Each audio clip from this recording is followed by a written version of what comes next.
யாரோ ஒருவர் மீது எழுகின்ற கோபம் கொதித்து அடங்கி விடுகிறது. பிடித்தவர்களின் மீதான கோபம் மட்டும் பொங்கி வழிந்து கொண்டே இருக்கிறது எப்போதும். விட்டுக் கொடுக்கவும் விட்டு விலகவும் முடியாமல் திண்டாடும் உங்கள் மனதை சிறிது கண்டித்து வையுங்கள். உரிமை இல்லாததை சொந்தம் கொண்டாடாதே என்று. உரிமை இல்லாத உறவும், உண்மை இல்லாத அன்பும், நேர்மை இல்லாத நட்பும், நம்பிக்கை இல்லாத வாழ்க்கையும் என்றும் நிரந்தரம் இல்லை. உளி சிலையை செதுக்கும், பிறர் கொடுக்கும் வலி உன்னை செதுக்கும். நடித்து நல்லவர்கள் போல வாழ்வதை விட எதிர்த்து நின்று கெட்டவனாகவே வாழ்ந்துவிட்டு போவது சிறந்தது.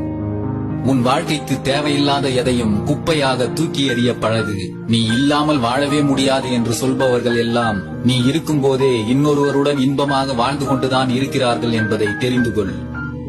வாழ்க்கை எத்தனை வலிகளை தந்தாலும் அதே அளவுக்கு வாய்ப்புகளையும் தரும். இழந்ததை நினைத்து கவலை கொள்ளாதே. இனி வரும் ஒவ்வொரு நொடியும் உனக்கானது.